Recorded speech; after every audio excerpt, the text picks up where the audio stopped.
Hello, welcome back to story nest Telugu. స్వప్న చందమామ కథల్లోకి వెళ్దామా? మనం ఎత్తనపూడి సులోచనారాణి గారి మౌన పోరాటం అనే నవల స్టార్ట్ చేశాం కదా. ఇప్పటివరకు జరిగిన కథ.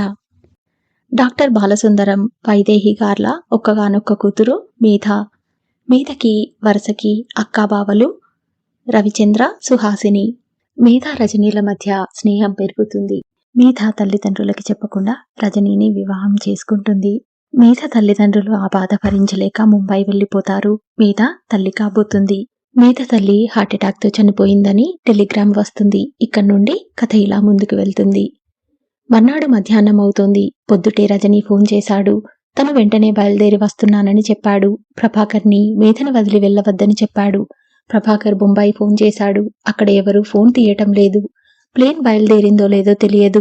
ఇక్కడ ఇంటికి ఫోన్ చేస్తే వరమ్మ కూడా సరిగ్గా చెప్పలేకపోయింది. రాత్రి వస్తారని అనుకుంటున్నాం. మాకింతవరకు కబురేం అందలేదు, ఫోన్ రాలేదు అంది. 2 గంటలు దాటుతుండగా సుహాసిని వచ్చింది. వెంట రవి కూడా ఉన్నాడు. మేధ సుహాసిని మాట వినగానే సుడిగాలిలా పరిగెత్తుకెచ్చి కౌగిలించుకుంది. ఇద్దరూ ఏడ్చేశారు. మేధ ఏడుస్తూనే ఉంది. అక్క వచ్చారా? ఎన్నిసార్లు ఫోన్ చేసినా అక్కడెవరూ ఫోన్ తీయలేదు. నేనసలు ఎయిర్పోర్ట్కి వద్దామని అనుకున్నాను. పద వెళ్దాం బయలుదేరుతూ అంది. మేధ ఆగు. సుహాసిని చెప్పలేక చెప్పింది. నన్ను డాడీ పంపారు. నువ్వు వస్తున్నావని చెప్పాను. వచ్చి నన్ను ఇంకా బాధ పెట్టవద్దన్నానని చెప్పు అని నన్ను చెప్పమని అన్నారు. ఏమిటి? మేధ అవాక్కైనట్టుగా నిలబడిపోయింది. మేధ సుహాసిని దగ్గరికి తీసుకుంది. డాడీ మీద కోపం తెచ్చుకోకమ్మా. ఈ సమయంలో ఆయన మాటని కాదని ప్రవర్తించి ఆయన బాధని ఎక్కువ చేయటం భావ్యం కాదు అంది. నాక్కూడా అదే అనిపిస్తోంది. ఆయన్ని చూస్తే అసలు అది ఎలా తట్టుకుంటారా అని భయంగా ఉంది. మేధ సుహాసిని వదిలించుకుని ఒక్క అడుగు వెనక్కి వేసింది. ఏడుపుతో ఎర్రబడి వాచిపోయిన కళ్ళు పెద్దవి అయినాయి. డాడీ నన్ను వద్దన్నారా? ఆ గొంతు ఎక్కడో నూతిలో నుంచి వస్తున్నట్టుగా హీనంగా ఉంది. అవును మేధ. వచ్చి ఆయనని ఇంకా బాధ పెట్టవద్దని అన్నారా? మళ్ళా అడిగింది. అవునమ్మా. మేధ నోటి మీద చెయ్యి వేసుకుని ఉద్ధృతంగా రాబోయే ఏడుపుని బలవంతంగా ఆపుకుంది. నరనరంలో ధైర్యం, శక్తి అంతా బలవంతంగా కూడా తీసుకుంటున్నట్టుగా. అక్క నేను రాను. డాడీని బాధ పెట్టను. మీరు చెప్పండి బావగారు. ఆయనని నేను కాస్త కూడా బాధ పెట్టను. డాడీ ఇష్టం ఎలా ఉంటే అలాగే జరగనీయండి అంటూ గిరుక్కున వెనక్కి తిరిగి గదిలోకి పరిగెత్తింది. మేధ తలుపు మూసుకోబోతుంటే ప్రభాకర్ చటుక్కున వెళ్లి కాలు గుమ్మం లోపల పెట్టి తలుపు వేయనీయకుండా బలంగా తలుపు మీద చెయ్యి వేసి ఆపు చేశాడు.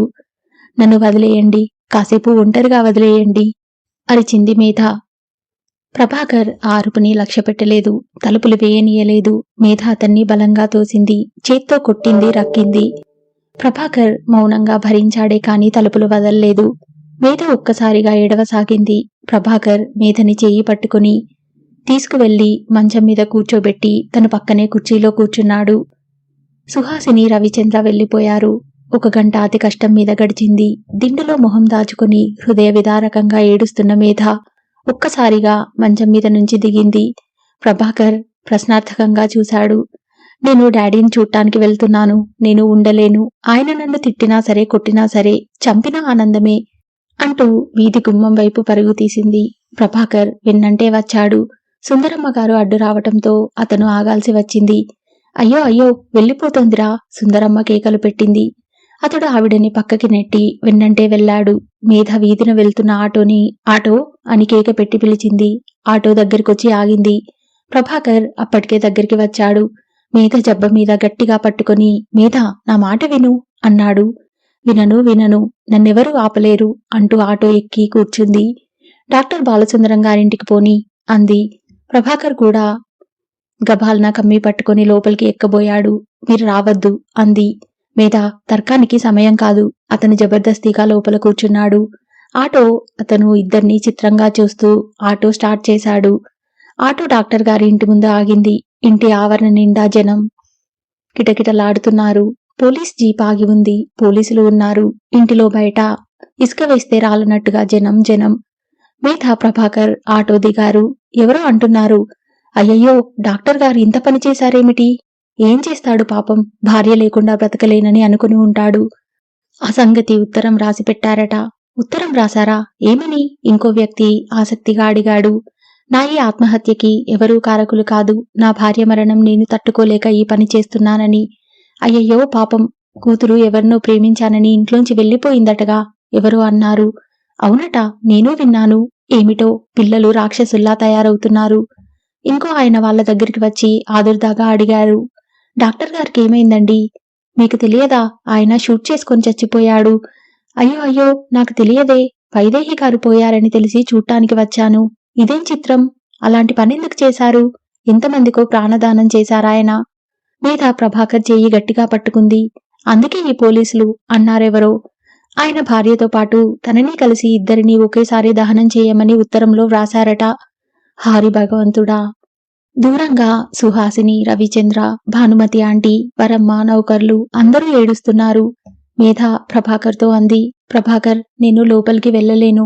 నన్ను ఎక్కడికైనా తీసుకువెళ్తారా? నా కళ్ళు తిరుగుతున్నాయి. ఏదోగా ఉంది అంది. ప్రభాకర్ చుట్టూ చూశాడు. అక్కడెక్కడా ఖాళీ ఆటో కానీ టాక్సీ కానీ లేదు. మేధ తెలిసిన వారి దృష్టిలో పడడం అతనికిష్టం లేదు. అతనికి పాలు పోలేదు. మేధ చెయ్యి పట్టుకుని గబగబా పక్కింటి గేటు తెరిచి ఆ ఇంటి ఆవరణలోకి తీసుకెళ్లాడు. ఆ ఇంట్లో ఎవరూ లేరు. మేధని తీసుకువెళ్లి వరండా మెట్ల మీద కూర్చోబెట్టాడు.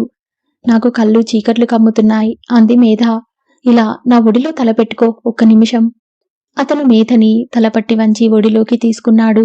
మేధ మౌనంగా ఉండిపోయింది. ప్రభాకర్కి కంగారుగా ఉంది. మేధా, మేధా పిలిచాడు. నీరసంగా పలికింది. ప్రభాకర్ మేధ తల మీద చెయ్యి వేశాడు. చాలాసేపయింది. మేధ లేచి కూర్చుంది. పక్కింటిలో నుంచి శవాలు తీసుకువెళ్లారు. జనం చాలా మంది వెంట వెళ్తున్నారు. కార్లు కదిలి వెళ్తున్నాయి. పనివాళ్లు గొల్లున ఏడుపు వినిపిస్తోంది. మేధ గాజు కళ్ళతో శూన్యంలోకి చూస్తూ నిల్చుంది. పక్కింట్లో కాసేపటికి పూర్తిగా నిశ్శబ్దం అలుముకుంది. ఆ నిశ్శబ్దం భయంకరంగా ఉంది. ఎదురుగా సూర్యాస్తమయం అవుతోంది. మేధ, ఇంటికి వెళ్దామా? అడిగాడు ప్రభాకర్. ఇంటికా? ఏ ఇంటికి? మీ ఇంటికి. మేధ మళ్ళా మౌనంగా ఉండిపోయింది. ఇంటికి వెళ్దాం పదా. ప్రభాకర్ వెళ్లి ఆటోని పిలిచాడు. మేధ తిరస్కరించలేదు, ఏడవలేదు, రానని పెనుగులాడలేదు. ప్రభాకర్ చెయ్యి పట్టి ఆటోలో కూర్చోబెడితే కూర్చుంది. ఆ చూపుల్లో జీవకళ లేదు, పాలిపోయి ఉంది. ఎక్కడో శూన్యంలోకి చూస్తూ స్వప్నావిష్టురాలిలా ఉంది. ప్రభాకర్ భుజాల చుట్టూ చెయ్యి వేసి పట్టుకుని కూర్చున్నాడు. ఆటో ఇంటికి వచ్చింది. సుందరమ్మగారు ఎదురు వచ్చింది. మేధని ఇంట్లోకి తీసుకువచ్చి కూర్చోబెట్టారు. మంచినీళ్లు కావాలా అమ్మా? అంది సుందరమ్మగారు. మేధ మాట్లాడలేదు. ఈ పిల్లకేమైందిరా? అంది. ష్, ఏమీ అనకు అన్నాడు ప్రభాకర్. వాకిట్లో కారాగిన శబ్దమయింది. ప్రభాకర్ చూశాడు. రజని కారులో నుంచి దిగి వస్తున్నాడు. రజని లోపలికి వచ్చాడు. మేధా, మేధకి ఎదురుగా వచ్చి భుజాల మీద చేతులు వేస్తూ అన్నాడు. మేధ అతని వైపు చూసింది. మేధా అన్నాడతను. మేధ కళ్ళలోకి ప్రాణం లాంటిది వచ్చింది. అతని వైపు చూస్తున్న ఆ కళ్ళు క్రమంగా ఆ వ్యక్తి రజని అని గుర్తుపట్టాయి. ఒక్కసారిగా అతన్ని పట్టుకుని బావురుమంది. హమ్మయ్య, ఏడవని, ఏడిస్తేనే నయం. అలా పాషాణంలా కూర్చునే కంటే అన్నాడు ప్రభాకర్. రోజులు గడిచాయి. మేధ ఇప్పుడిప్పుడే దుఃఖం కాస్త నిగ్రహించుకోగలుగుతోంది. ప్రభాకర్ 2 పూటలా వచ్చి మేధ అన్నం తిందా, రాత్రి నిద్రపోయిందా అని అడిగి వెళ్తూనే ఉన్నాడు. సుహాసిని, రవిచంద్ర 2 వారాల పాటు ఇక్కడే రజని ఇంట్లోనే ఉండిపోయారు. సుహాసిని తల్లిలా మేధని అక్కుని చేర్చుకుని ఓదార్చింది. మేధ తల్లి తండ్రి విషయం ఎవ్వరూ ఆ ప్రసక్తి తీసుకురావటం లేదు. మేధ తండ్రి పోయిన 4వ రోజున సాయంత్రం వేళ కుర్చీలో కూర్చొని తల గోడకి ఆనించి కూర్చొని ఉంది. కళ్ళు శూన్యంలోకి చూస్తున్నాయి. రజని దగ్గరికి వచ్చాడు. మేధా అని పిలిచాడు. మేధ పలకలేదు. అతని పిలుపు వినిపించని దానిలా అటే చూస్తోంది. రజని వంగి మేధ కూర్చున్న కుర్చీ 2 చేతుల మీద చేతులు పెట్టాడు. మేధా పిలిచాడు. మేధ పలకలేదు. అతను మేధ గడ్డం పట్టుకుని బలవంతంగా తన వైపు తిప్పుకున్నాడు. కళ్ళలోకి సూటిగా చూస్తూ, నన్ను చూస్తుంటే నీకు అసహ్యం వేస్తుందా అన్నాడు. మేధ లేదు అన్నట్లు తల తిప్పింది. నిజం చెప్పు, నీ ఈ బాధకి కారణం నేనేగా? కాదు అన్నట్టు తల తిప్పింది. మరి? నేనే అంది. నువ్వా? రజని వైపు చూసిన మేధ వెంటనే అతని గుండెల్లో తలదాచుకొని ఏడవసాగింది. మేధ, నువ్విలా ఏడుస్తుంటే నేను చూడలేను. నాకు ఇంట్లోంచి వెళ్ళిపోవాలనిపిస్తోంది. మేధ చేతులు భయంగా అతని నడుం చుట్టూ బిగిసినాయి. అలా అనకు అంది. ప్రభాకర్ దగ్గర కూర్చున్నప్పుడు, మేధ, నువ్వు బాధపడుతుంటే రజని దానికి కారణం తనేనని వేధపడుతున్నాడు. నువ్వు అతని కోసమైనా గుండె ధైర్యం తెచ్చుకోవాలి అన్నాడు. ఆ పూట నుంచి మేధ తన దుఃఖం రజని కంటపడకుండా నిగ్రహించుకోవటానికి ప్రయత్నిస్తోంది. ఆ బాధ తనది. తనకి తప్ప ఇది ఎవ్వరికీ తెలియకూడదు, కనిపించకూడదు. చివరికి రజనీకి అయినా సరే అనుకుంది. ఆ రోజు నుంచి మేధ తన కన్నీళ్లు ఎవరికంటా పడకుండా జాగ్రత్త పడసాగింది. మామూలుగానే ఉన్నట్టు ప్రవర్తించటానికి ప్రయత్నిస్తోంది.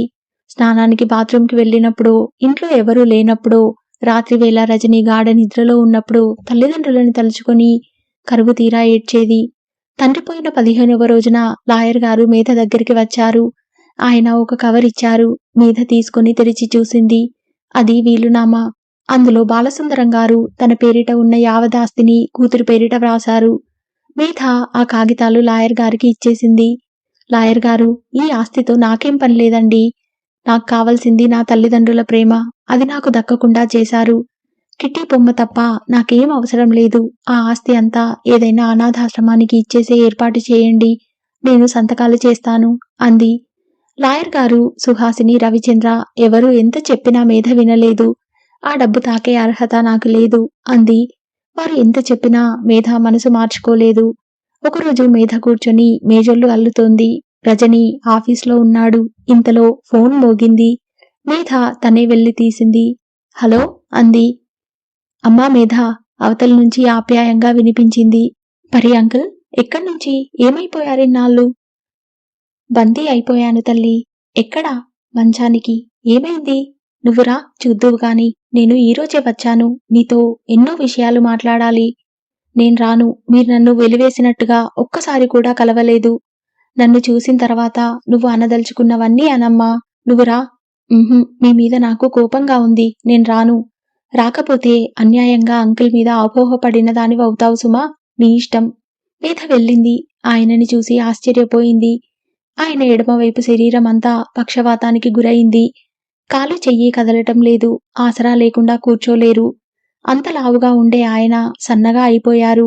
మీ ఆంటీని ఉష్ణగుండంలో స్నానానికని తీసుకువెళ్ళానా? అట్లాగే మా పిన్ని కొడుకుని చూద్దామని అలహాబాద్ వెళ్ళాము. అక్కడ పెరాలసిస్ స్ట్రోక్ వచ్చింది. 5-6 నెలల నుంచి నోటి నుంచి మాటే రాలేదు. యునాని మందు తిన్నాను. ఇప్పుడు కాస్త నయం. అక్కడ ఏ ముహూర్తంలో ఆ ఇంట్లో అడుగు పెట్టానో కానీ మళ్ళా లేచి నడవలేకపోయాను. డాడీకి టెలిగ్రామ్ ఇప్పించాను. మీ ఆంటీ చేత ఉత్తరాలు వ్రాయించాను. ఒక్కదానికి సమాధానం లేదు. ఎవ్వరూ నా అజాపజా కనుక్కోవడానికి చూడలేదని బాధపడ్డాను. తీరా 15 రోజుల క్రిందట భానుమతి ఆంటీ అక్కడ వాళ్ళ తమ్ముడి కొడుకు ఉంటే చూడ్డానికి వచ్చింది. మార్కెట్లో ఆంటీ చూసి గుర్తుపట్టి మా దగ్గరికి వచ్చింది. నువ్వు పెళ్లి చేసుకుని ఇంట్లోంచి వెళ్ళిపోయావని మమ్మీ డాడీ పోయారని చెబుతుంటే నమ్మలేకపోయాను. ఇన్నాళ్ళు నేనే చాలా దురదృష్టవంతుణ్ణి అనుకుంటే నాకు మించిన బాధలు మీకు వచ్చాయనిపించింది. అమ్మా మేధ, నా జీవితంలో ఏనాడు బంధువుల ఇంటిలో అరగంట సేపు కూడా ఉండడానికి ఇష్టపడని వాడిని ఏకంగా ఇన్ని నెలలు ఉండాల్సి వచ్చింది. ఈ ఇబ్బంది కంటే ఆ బాధ ఇంకా నన్ను నరకం పెట్టింది అంటూ వాపోయారాయన. చాలా మంది డబ్బు లేకపోవడం, సరదాలు తీరలేదని, జీవితంలో ఉన్నదానికంటే ఇంకేదో దొరకలేదని ఏడుస్తుంటారు.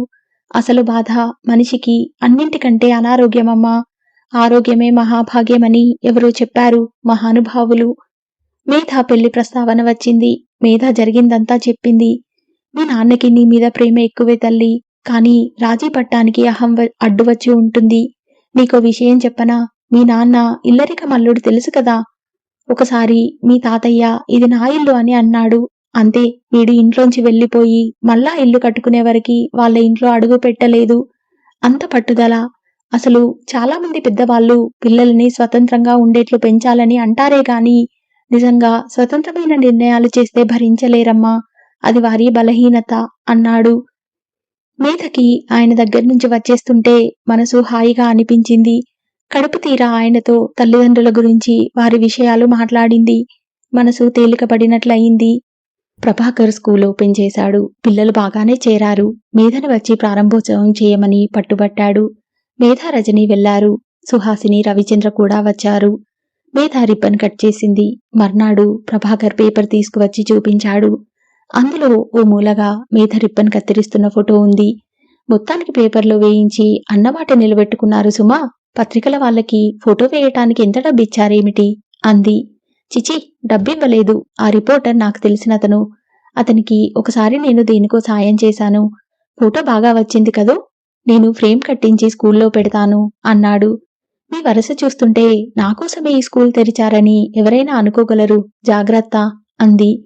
స్కూల్ ప్రారంభించిన తర్వాత మేధ ఆశించినట్టే సుమతి కాస్త ఈ లోకంలో పడి పిల్లల పట్ల ఉత్సాహం చూపించసాగింది. ప్రభాకర్కి కూడా చాలా సంతోషంగా అనిపించింది. మేధతో, మీరు ఈ ఆలోచన చెప్పి సుమతి జీవితానికి ఒక మార్పు చూపించారు. నాక్కూడా నిశ్చింతగా ఉంది అన్నాడు. ఇది నాకు మంచి కాలక్షేపమే అమ్మాయి అంది సుందరమ్మ. ఆ చిన్న స్కూలు అంతమందికి ఆసరా ఆనందం కలిగిస్తున్నందుకు మేధకి కూడా సంతోషంగా అనిపించింది. రజని మెడ్రాస్ వెళ్లాల్సిన పని వచ్చింది. మేధకి డెలివరీ రోజులు దగ్గరికి వచ్చినాయి.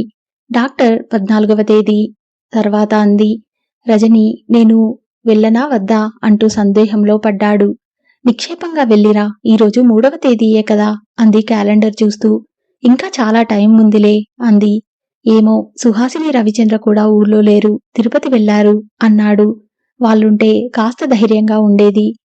వాళ్ళు గురువారం వచ్చేస్తారుగా, ఏం భయపడకు, నువ్వు రానిదే నేను హాస్పిటల్కి వెళ్ళన్లే అంది. రజని ఊరు వెళ్లాడు. తోడు ఉండటానికి సుందరమ్మగారు వచ్చింది. ఆవిడకి ఒంట్లో బాగాలేదు, బాగా జ్వరంగా ఉంది. మేధ ఆవిడకి మందులు ఇచ్చింది. పర్నాడు ఒక రాత్రివేళ మేధకి నడుంలో నొప్పి మొదలైంది. సుందరమ్మగారిని లేపింది. కొద్దిసేపటికి కడుపులో నొప్పిగా అనిపించింది. వెంటనే ఆ నొప్పి రాసాగింది. ఇదేమిటి, నొప్పులు కాదు కదా. సుందరమ్మగారు ఎందుకైనా మంచిదని వెళ్లి ప్రభాకర్ని లేపి తీసుకువచ్చింది. అతను టాక్సీ తీసుకువచ్చాడు. సుందరమ్మగారు లేస్తుంటే ఒళ్ళు తూలుతోంది. ఇది చూసిన మేధ, మీరు పడుకోండి, నేను డాక్టర్ గారికి చూపించుకుని వచ్చేస్తాను అంది. మేధ నర్సింగ్ హోంలో చేరిన గంటకే డాక్టర్ ఆపరేషన్ చేయాలి, నొప్పులు వస్తున్నాయి, ప్రసవం కష్టం అంది. ప్రభాకర్కి ఏం చేయాలో తోచలేదు. లేడీ డాక్టర్ అతని చేతనే సంతకం పెట్టించుకుంది. మేధకి ఇంజెక్షన్ ఇచ్చారు. కళ్ళు మూతలు పడ్డాయి. మేధకి అప్పుడే మెలకువ వస్తోంది. మేధ, ఎవరో పిలుస్తున్నారు. మత్తుగా అనిపిస్తున్న కళ్ళని భారంగా తెరిచి చూసింది. ఎదురుగా ప్రభాకర్ నిలబడి ఉన్నాడు. మెలకువ వచ్చిందా?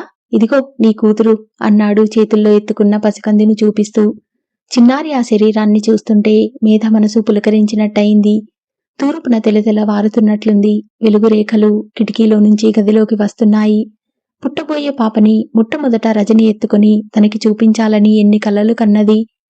ప్రభాకర్ చూపిస్తున్నాడు. రజని అయితే ఎంత బాగుండేది, మనం ఒకటనుకుంటే ఇంకొకటి జరుగుతుంది అన్న పరి అంకుల్ మాటలు గుర్తుకు వచ్చాయి. ప్రభాకర్ ఆ పసికందుని మేధ పక్కన పడుకోబెట్టాడు. మేధకి ఆ చిన్నారి శరీరం ఈ సృష్టిలోకెల్లా అపురూపమైనదిగా కనిపించింది. మేధ కూతురికి 5 సంవత్సరాలు వచ్చేశాయి. పేరు శాంతి అని పెట్టారు. శాంతిలో మేధ, రజని ఇద్దరి పోలికలు ఉన్నాయి. ఈ 5 సంవత్సరాలలో మేధ జీవితంలో అనేక మార్పులు అతివేగంగా వచ్చేశాయి. శాంతి పుట్టిన 8వ నెలలోనే మేధకి మళ్లీ నెల తప్పింది. అబార్షన్ చేయించుకోవటానికి మనసు ఒప్పలేదు. జాగ్రత్త పడకపోవటం మాదే తప్పు అనుకుంది. ఈసారి మేధ మామూలు డెలివరీ అయ్యింది. మళ్ళా ఆడపిల్లే కలిగింది. ఇక పిల్లలు చాలు అన్నాడు రజని. మేధ ఆపరేషన్ చేయించుకుంది. రెండో కూతురికి ప్రశాంతి అని పేరు పెట్టుకున్నారు. ప్రశాంతి ముమ్మూర్తుల రజనీ పోలికే. ముఖ్యంగా అతని కళ్ళు అచ్చు దించినట్టే వచ్చేశాయి. తండ్రి నోటిలో నుంచి ఊడిపడ్డట్టుగా ఉంది. చూసిన వారంతా అంటుంటే మేధకి సంతోషంగా అనిపించేది. ఈ 5 సంవత్సరాలలో పబ్లిసిటీ ఏజెన్సీ ఊహించలేనంతగా అభివృద్ధి చెందింది. బాగా పేరు ప్రతిష్టలు తెచ్చుకుంది. పుష్కలంగా డబ్బు రాసాగింది. ఆఫీసులో మనుషులు పెరిగారు. అది ఒక ముఖ్యమైన బాధ్యతగా మారింది. అదే వీధిలో అమ్మకానికి వచ్చిన ఇల్లు కొనుక్కున్నారు. ఎవరో ఒకరు ఫారిన్ వెళ్తూ చౌకగా అమ్మేస్తుంటే అది కొనుక్కున్నారు. సుహాసిని, రవిచంద్రలు మేధ, రజని జీవితంలో ఎదగటం, పేరు ప్రతిష్టలు తెచ్చుకోవడం చూసి ముచ్చట పడసాగారు. వాళ్ళకి వీరిద్దరి పిల్లలు అంటే ప్రాణం. మేధ ప్రసవించినప్పుడు పిల్లల్ని పెంచడంలో ఎంతో సాయపడ్డారు. వారు 4 పిల్లలు, 3 అంతా కలిసి ఒకే కుటుంబంలా ఉండేవారు. మేధకి ఆ ఇద్దరి ఆప్యాయత చూస్తుంటే తల్లిదండ్రులను పోగొట్టుకున్నానన్న బాధకి కాస్త ఓదార్పు లభించసాగింది. మేధకి 2 పిల్లలు. వారి ఆలనా పాలన బిజీగా, క్షణం ఊపిరి ఆడనట్లుగా అయినా ఆఫీసు, ఇల్లు వీటితో క్షణం తీరిక లేకుండా జీవితంలో రోజులు, నెలలు క్షణాల్లా ఇట్టే గడిచిపోతున్నాయి. తన జీవితం తన ఇష్టం వచ్చిన మార్గంలో ఎంచుకుంది. దానికోసం ఎంతో కృషి చేసింది. దానివల్ల లభించే సుఖశాంతులు ఇప్పుడు అనుభవిస్తున్నట్టుగా ఆనందంగా ఉంది. ఈ మధ్యకాలంలో క్రిందటి వేసవిలో మేధా, రజని, రవిచంద్ర, సుహాసిని పిల్లల్ని తీసుకుని సెలవులు గడపటానికి నార్త్ ఇండియా టూర్ వెళ్లారు. కాశ్మీర్లో ఉండగా అక్కడ విజయ్ కలిశాడు. రవిచంద్ర పలకరించాడు. ఇదేమిటి విజయ్, నువ్వు వస్తున్నట్లు నాకు తెలియనే తెలియదు. అనుకోకుండా వచ్చాను. అతను మేధని, రజనీని చూసి ఊరుకున్నాడు. హలో విజయ్, బాగున్నావా? నవ్వుతూ అడిగింది మేధ. ఆ అన్నాడు. రోహిణి రాలేదా? వద్దామని అనుకుంది. కాని ఆఖరి నిమిషంలో వీలు కాలేదు. వాళ్ళ వదినకి ఏదో సుస్థి అట, ఆగిపోయింది. నేను వచ్చానన్న మాటే గాని వెంట రోహిణి రాకపోతే నా శరీరంలో సగభాగం అక్కడే ఉండిపోయినట్లుగా ఉంది అన్నాడు. అర్ధాంగి అంటే అర్ధ శరీరమే కదా మరి, అంది మేధ చిరునవ్వుతో. తను అందరి భార్యల్లాంటిది కాదు. She's very special. నేను చాలా అదృష్టవంతుణ్ణి అన్నాడు. మేధ చిరునవ్వుతో చూస్తోంది. ఆ మధ్యాహ్నం మేధ చెట్ల నీడలో నడుస్తుండగా విజయ్ వచ్చి కలిశాడు. ఈ ప్రపంచం చాలా చిన్నది సుమా అన్నాడు. అదేమిటి? అంది ఆశ్చర్యంగా. లేకపోతే ఏమిటి చెప్పు. నేను నిన్ను జన్మలో కలవకూడదు అనుకున్నాను. ఇలా అనుకోకుండా ఎదురు పడిపోవాల్సి వచ్చింది. దానికి నీ బాధ్యతేమీ లేదుగా, నవ్వింది మేధ. విజయ్ మేధని చూస్తున్నాడు. అదే నవ్వు, అదే చిలిపితనం. నువ్వు ఏమీ మారలేదు. మారలేదా? సరిగ్గా చూసి చెప్పు అంది. ఇదివరకంటే కాస్త లావయ్యావు అంతే. నీ పిల్లల్ని చూస్తుంటే ముచ్చటేస్తోంది. ముత్యాల్లా ఉన్నారు. నాకీ భాగ్యం లేకపోయింది అన్నాడు. మేధ కాస్త మాటల్లోకి దించేసరికి అతనిలో బింకం పోయింది. స్నేహపూర్వకంగానే మాట్లాడాడు. మేధ, నేను నీ పెళ్లికి సాయం చేశానని డాడీ నన్ను వేపుక తిన్నారు సుమా. చచ్చిపోయాననుకో అన్నాడు. అందరూ కలిసే భోజనం చేశారు. షాపింగ్కి వెళ్ళినప్పుడు అతను రోహిణి కోసం చీరలు, స్వెటర్లు, షాల్స్ ఎన్నెన్నో కొన్నాడు. ఊరు వెళ్ళిపోయే ముందు మేధతో, మేధ, నీకెప్పుడు ఏం అవసరం వచ్చినా నాకు ఫోన్ చెయ్యి, మనం ఫ్రెండ్స్గా ఉండవచ్చు కదా అన్నాడు. తప్పకుండా అంది మేధ. విజయ్ మాటల్లో ఎదుటివారికి ఎంతసేపు తను భార్య చాలా అన్యోన్యంగా ఉంటామని తెలియచేయాలని ప్రాకులాడుతూ ఉంటాడు అంది సుహాసిని. గతంలో సుహాసిని అక్క విజయ్ రోహిణితో సఖ్యంగా సంతోషంగా ఉండటం లేదని చెప్పిన విషయం గుర్తుకు వచ్చింది. ఇదేంటి, విజయ్ చాలా సంతోషంగా ఉన్నాడే, మరి అక్క అలా ఎందుకు చెప్పిందో అనుకుంది. ఏది ఏమైనా విజయ్కి తనకి అపార్థాలు తొలగిపోయి మళ్ళా మామూలుగా స్నేహం నెలకొన్నందుకు మేధకి సంతోషం కలిగింది. మేధ టూర్ నుంచి ఎంతో ఆనందంగా తిరిగి వచ్చింది. ఇంట్లో అడుగు పెట్టేసరికి పిడుగులాంటి వార్త ఎదురు చూస్తోంది. సుమతి నిద్రమాత్రలు మింగేసి చచ్చిపోయింది. ఈ వార్త వినగానే అందరూ ప్రభాకర్ ఇంటికి పరిగెత్తారు. ప్రభాకర్ గడ్డం మాసి కళ్ళలో కల కోల్పోయి పిచ్చివాడిలా ఉన్నాడు. ఏమైంది? స్కూల్ బాగానే జరుగుతోందిగా, సుమతి సంతోషంగానే ఉందిగా అంది మేధ. ప్రభాకర్ చెప్పాడు. ఒకరోజు మధ్యాహ్నం అత్తయ్యతో కలిసి స్కూల్లో పిల్లలకి కావలసిన బొమ్మలు కొనటానికి బజారు వెళ్ళింది. అక్కడ బొమ్మల షాప్లో అతను కనిపించాడు. భార్యని వెంట పెట్టుకుని కొడుకుని ఎత్తుకుని ఎంతో సరస సల్లాపాలతో మాట్లాడుతున్న అతన్ని సుమతి చూసింది. అతను సుమతిని చూశాడు. కాని అసలు ఎరగనట్లుగా వెళ్ళిపోయాడట. సుమతి ఇంటికి వచ్చేసింది. తన జీవితం ఇంత నాశనం చేసిన అతను ఏమీ ఎరగనట్లుగా దర్జాగా దొరబాబులా భార్యతో, పిల్లాడితో, విలాస పురుషుడిలా కులాసాగా పెద్ద మనిషిలా తిరుగుతున్నాడు. తనేమో జీవితం నాశనం చేసుకుని 22 సంవత్సరాలకే సర్వం కోల్పోయిన దానిలా ఇలా మగ్గిపోతోంది. ఇంటికి రాగానే ఇది చెప్పి ఏడుస్తూ, అన్నయ్య, వాడిని చంపేయాలనిపిస్తోంది అంటుంటే నేను ఓదార్చాను. చూడమ్మా, నీ వల్ల కాస్త కూడా కనికరం చూపించని ఆ వ్యక్తి గురించి నువ్వు ఇంత ఆలోచించటం, ఆవేశపడటం నీ శక్తిని, ఆలోచనలని వ్యర్థం చేసుకోవటమే అన్నాను. నేను చాలా దురదృష్టవంతురాలిని. నీకంటే అతని భార్య మరీ దురదృష్టవంతురాలు. ఆమె ఆనందం ఆ నాటకాల రాయుడితో ఎంత మేడిపండు లాంటిదో ఆలోచించు. అలాంటి వ్యక్తితో జీవితం ముడిపడే కంటే తెగిపోవడమే మంచిది. నువ్వు అదృష్టవంతురాలివి. మనల్ని ప్రేమించేవారు దూరమైతే మనం బాధపడాలి. మనల్ని మోసం చేసేవారు దూరమైతే సంతోషపడాలి. కానీ బాధ ఎందుకు అన్నాను. నేనెంత నచ్చ చెప్పినా, బుజ్జగించినా, ధైర్యం నూరిపోసినా సుమతి మనసు మారలేదు. ఆ రాత్రి ఉత్తరం రాసిపెట్టి నిద్రమాత్రలు మింగేసింది. ప్రభాకర్ బావురుమన్నాడు. ప్రభాకర్ని చూస్తుంటే మీదకి జాలి వేసింది. అతనికి సుమతి అంటే ఎంత పంచప్రాణాలో అందరికీ తెలుసు. సుమతి జీవితం ఇలా అయిపోయిందని లోలోపల వ్యధ చెందినా కాస్త పైకి బాధ కనపడనీయకుండా చెల్లెలు ఏ తప్పు చేయలేదన్నట్టుగా బాధని గుండెల్లో దాచుకుని రక్షించుకోవాలన్నట్లు తాపత్రయపడ్డాడు. అతని ప్రేమ, ఆరాటం, జాగరూకత అంతా మట్టిపాలైపోయింది. ప్రభాకర్ అన్నాడు, ఈ స్కూల్, ఈ జంజాటం నాకెందుకు? ఏ వ్యక్తి కోసమైతే ఇదంతా కష్టపడి చేశానో ఆమె దీన్ని వదిలేసి వెళ్ళిపోయింది అన్నాడు. వద్దు వద్దు, అలాంటి పిచ్చి పని చేయకు, దీన్ని మూసేయొద్దు. మనం ఏదైనా దీన్ని ప్రారంభించటం వల్ల దీని మూలంగా కొంతమంది బ్రతుకుతున్నారు అంది మేధ.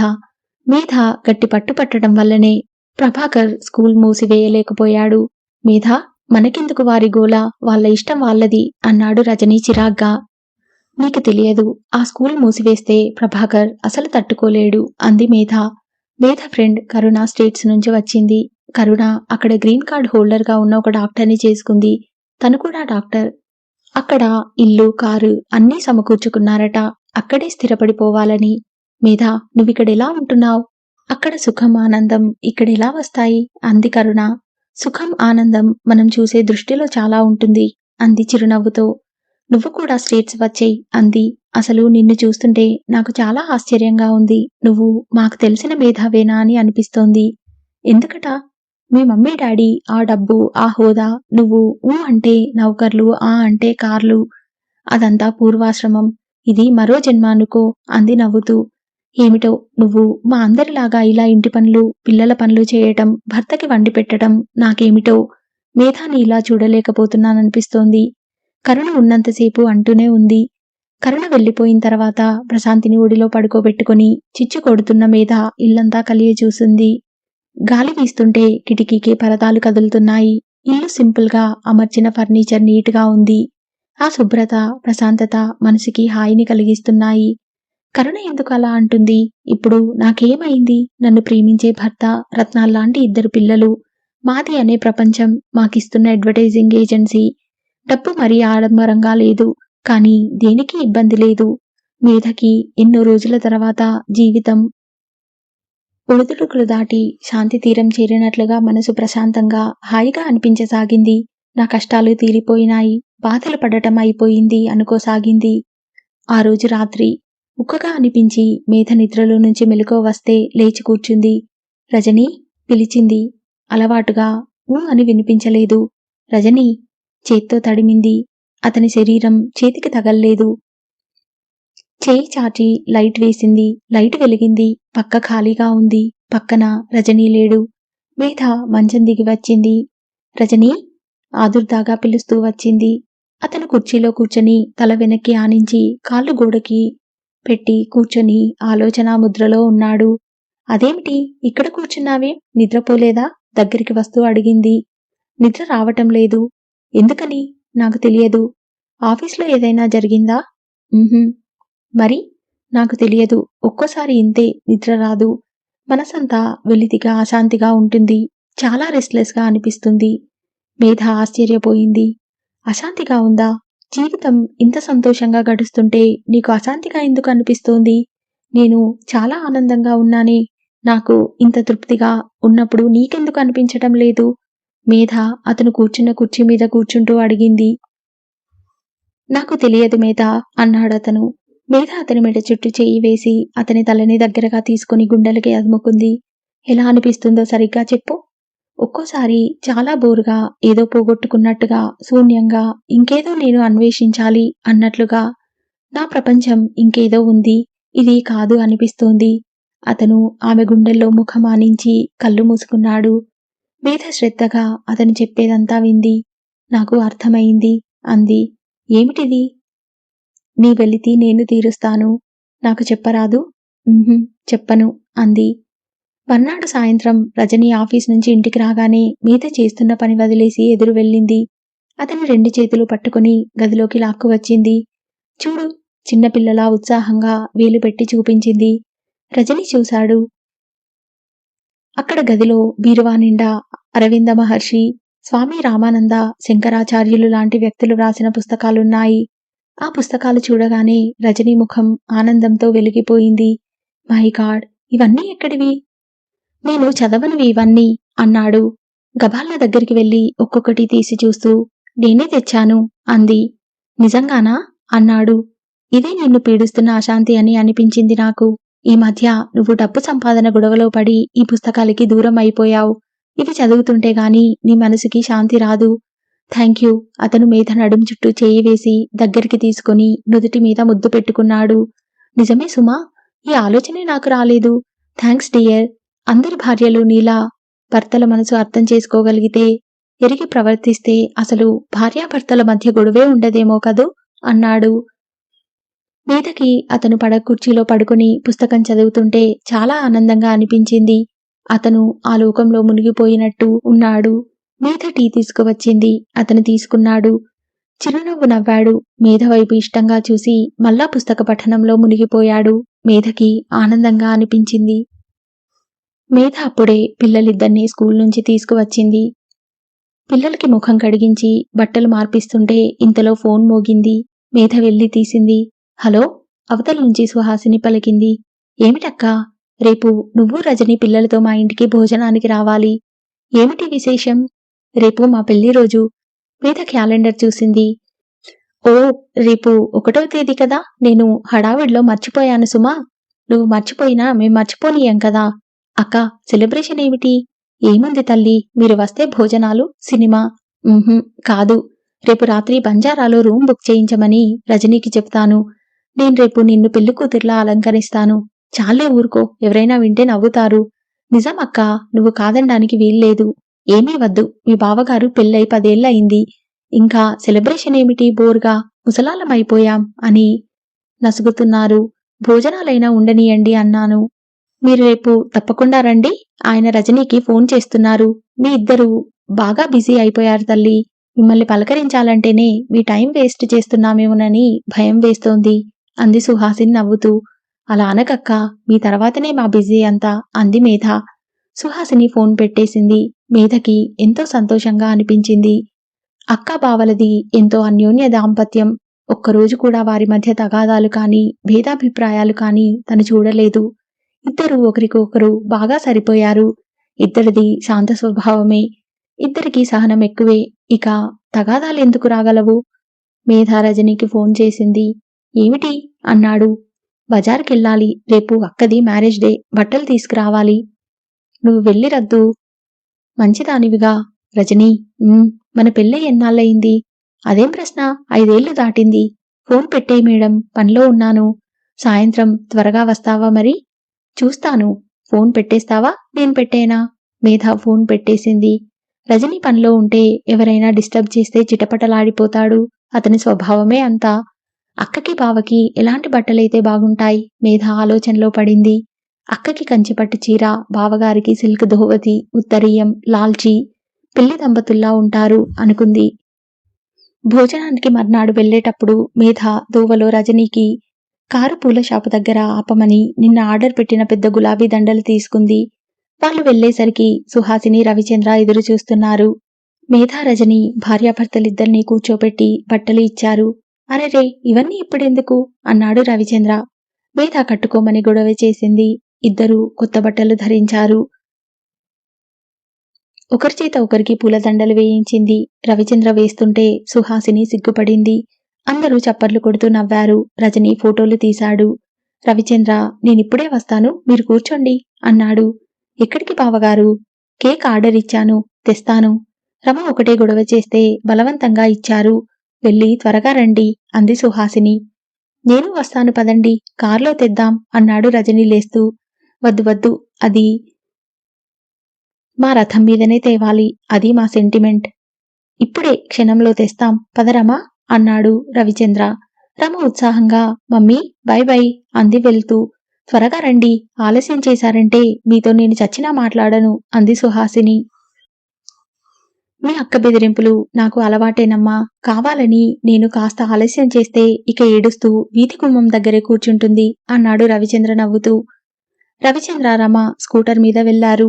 రమ బాగా పొడుగైందక్కా అంది మేధ. అవునవును, 4 ఏళ్లు పోతే తండ్రంత అయ్యేటట్లుంది అంది సుహాసిని. రజని వెంట తెచ్చుకున్న పుస్తకం చదువుకుంటూ కూర్చున్నాడు. మేధ సుహాసిని డైనింగ్ టేబుల్ దగ్గర అన్నీ సర్దుతుంటే సాయం చేస్తోంది. శాంతి ప్రశాంతి టీవీ దగ్గర కూర్చున్నారు. సుహాసిని కొద్దిసేపైన తర్వాత టైం చూసి, ఈయనింకా రాలేదు, ఏముంది, ఎవరో ఫ్రెండ్ కనిపించి ఉంటారు అంది. మరో అరగంట అయ్యింది. రవిచంద్ర రానేలేదు. సుహాసిని అప్పటికి 4-5 సార్లు వీధి గుమ్మం వరకు వెళ్లి చూడాల్సి వచ్చింది. ఈ రోజు నా కళ్ళలో నీళ్లు చూస్తారాయన అంది అలకగా ఓసారి. మరో పావుగంట గడిచింది. రవిచంద్ర రాలేదు. గంట అయింది. కేక్ తయారు కాలేదేమో అంది మేధ. ఓ పక్క చేసిన వంటంతా చల్లారిపోతోంది. ఇంతలో వాకిట్లో స్కూటర్ ఆగిన శబ్దమైంది. అదిగో బావగారు వచ్చేశారు అంది మేధ. వాకిట్లో ఎవరో అపరిచితులు అడుగుతున్నారు. రవిచంద్ర గారి ఇల్లు ఇదేనా అండి? అవును అన్నాడు రజని. సుహాసిని తిరిగి చూసింది. వారింట్లో వాళ్ళెవరెవరున్నారు? ఏమిటి పని, ఎందుకు అంది మేధ. రవిచంద్ర వస్తుంటే స్కూటర్కి యాక్సిడెంట్ అయిందండి. తలకి బాగా దెబ్బలు తగిలాయి. హాస్పిటల్లో చేర్పించారు. ఆయన జేబులో ఈ కార్డు ఉంటే డాక్టర్లు పంపిస్తే మేమిల్లు వెతుక్కుంటూ వచ్చాం అన్నారు వాళ్ళు. ఏమిటి, యాక్సిడెంట్ అయిందా అంది సుహాసిని నిలువెల్లా పాలిపోతున్నట్లుగా అవుతూ. అవునండి, హెడ్ ఇంజరీ బాగా అయింది. వెంట అమ్మాయి ఉండాలి. ఎక్కడుంది తను అంది మేధ. ఇంకెక్కడ అమ్మాయండి బాబు, లారీ కొట్టేసిందిగా. ప్రాణం అక్కడికక్కడే పోయింది. సుహాసిని కెవ్వుమంది. మరుక్షణం స్పృహ తప్పి పడిపోయింది. క్రింద పడబోతుంటే మేధ పట్టుకుంది. స్కూటర్ని లారీ ఢీకొనటంతో రవిచంద్రకి శరీరమంతా గాయాలు తగిలినాయి. తలకి బాగా దెబ్బ తగిలింది. రమ శరీరం అక్కడికక్కడే తునాతునకలైపోయింది. రవిచంద్ర హాస్పిటల్కి చేర్చిన అరగంటలోనే ప్రాణం వదిలేశాడు. ఇదేమిటి, చుట్టూ ఉన్న మనుషులు ఇలా మాయమైపోతున్నారు. మేధ బెంబేలు పడిపోయింది. ప్రాణం కంటే మిన్నగా భావించే భర్త, కూతురు మరణించటంతో సుహాసిని మనసు చెల్లాచెదరైపోయింది. నిన్నటి వరకి భర్త మురిపాలు, కూతురి గారాబాలతో సందటి విరబూసిన మల్లెపందిర్లా ఉన్న ఆమె జీవితం ఒక్క గంటలో ఎడార్లా మారిపోయింది. రోజులు గడిచాయి. సుహాసిని ఎప్పుడు చూసినా బావగారు వస్తారు మేధ, నేను వంట చేయాలి, రమే ఎక్కడా, స్కూలుకి పంపాలి. ఈ పిల్ల ఎప్పుడు ఇంతేనమ్మా, ఏ తలుపు మూలలో దక్కుని నన్ను ఏడిపిస్తుంది అంటూ ఇల్లంతా తిరుగుతుంటే మేధకి కళ్ళు చెరువులే అయినాయి. సుహాసినిని సైకియాట్రిస్ట్కి చూపించారు. షాక్ ట్రీట్మెంట్ ఇప్పించారు. కొన్నాళ్ళు హాస్పిటల్లో నర్సుల పర్యవేక్షణలో ఉంచమంటే ఉంచారు. ప్రభాకర్ కూడా ఈ అనుకోని విషాదానికి చెలించినట్లుగా తన దుఃఖం పక్కన పెట్టి ఎంతో సాయపడ్డాడు. మేధ సుహాసిని కంటికి రెప్పలా కన్న తల్లి కంటే మిన్నగా చూస్తోంది. పిల్లల్ని చూసినట్టు జాగ్రత్తగా చూస్తోంది. ఇల్లు, ఆఫీస్ మర్చిపోయింది. పిల్లలకి బుజ్జగించి చెబితే వారు అర్థం చేసుకుని చెప్పినట్లు వినేవాళ్ళు. 4 నెలలు గడిచాయి. సుహాసిని ఇప్పుడిప్పుడే కాస్త కోలుకుంటోంది. సుహాసిని మేనమామకి ఈ ఊరు ట్రాన్స్ఫర్ అయ్యింది. వాళ్ళ ఇంట్లో అట్టి పెట్టుకుంటామన్నారు. మేధ రోజు ఆఫీస్ నుంచి వస్తూనో వెళ్తూనో చూడ్డానికి వెళ్లేది. ఒకసారి మేధ వెళ్లేసరికి సుహాసిని రవిచంద్ర షర్ట్కి గుండీలు కొడుతోంది. అక్కా, వద్దు. మేధ మెల్లగా అక్క చేతుల నుంచి ఆ షర్టుని విడదీసింది. సుహాసిని తలదించుకుని ఒక్కసారిగా ఏడ్చేసింది. మేధ, ఇందుకేనా మీ బావగారు నన్ను ఇంత బాగా చూశారు? ఇంత త్వరగా తను వెళ్ళిపోవాలని కాబోలు. నన్ను కొన్ని రోజులే కదా అని మురిపించేశారు. రమంటే ఆయనకిష్టంగా, అందుకే వెంట తీసుకువెళ్ళిపోయారు. చూసావా, నన్ను వెంట రానియలేదు. పాపిష్టిదాన్ని. ఆ రోజు ఆ స్కూటర్ మీద నేను కూడా ఎందుకు వెళ్ళలేదు? మేధ సుహాసినిని దగ్గరికి తీసుకుని గుండెలకి అదుముకుంది. ఆమెను ఓదార్చటానికి మాటలు కూడా రావడం లేదు. ఏమని చెబుతుంది? అనురాగం పంచి ఇచ్చే భర్త, అల్లారు ముద్దుగా పెరిగే కూతురు. ఒక్కసారిగా ఇద్దరూ దూరమైపోతే ఆ స్త్రీ ఎలా తట్టుకోగలుగుతుంది? భర్త పోతే పిల్లలు సేద తీరుస్తారు. పిల్లలు పోతే భర్త నిర్ణయిస్తాడు. ఇద్దరూ ఒకేసారి పోతే ఆ స్త్రీకి జీవితంలో ఇంకేం మిగులుతుంది? నాకెవరున్నారు? సుహాసిని ఏడుస్తుంటే మేధ, నేను ఇంకా బ్రతికే ఉన్నానక్కా అంది. నువ్వు లేకపోతే ఎప్పుడో చచ్చిపోయి ఉండేదాన్ని అంది. ఉన్నాను అంటున్నానే కాని నేనేం చేయగలను? నీ బాధ రవ్వంత కూడా తీర్చలేను అనుకుంది మేధ. ఇద్దరూ ఒక తల్లి బిడ్డలు కాకపోయినా అంతకంటే ఎక్కువగా ఆప్యాయతగా కలిసి పెరిగారు. నేను, రజని, పిల్లలు నీ వాళ్ళం. నీకు ఎప్పుడు రావాలనిపిస్తే అప్పుడు నా దగ్గరికి వచ్చేయక్క అంది మేధ.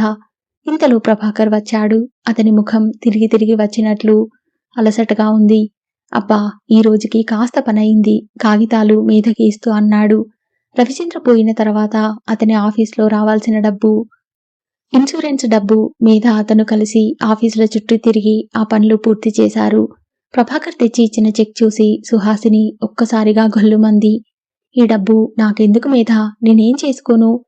తల బాదుకుంటుంటే మేధ బలవంతంగా పట్టి ఆపింది. ఇంకా మేధ జీవితంలో ముందు ముందు ఎన్ని కష్టాలు రాబోతున్నాయో, వాటిని మేధ ఎలా ఎదుర్కొంటుందో నెక్స్ట్ పార్ట్లో విందాం. ఇంకా ఇలాంటి మంచి నవలలు వినాలని ఉంటే నా ఛానల్ని సబ్స్క్రైబ్ చేయండి. ఈ వీడియో కనుక మీకు నచ్చితే షేర్ చేయండి, లైక్ చేయండి. Thank you.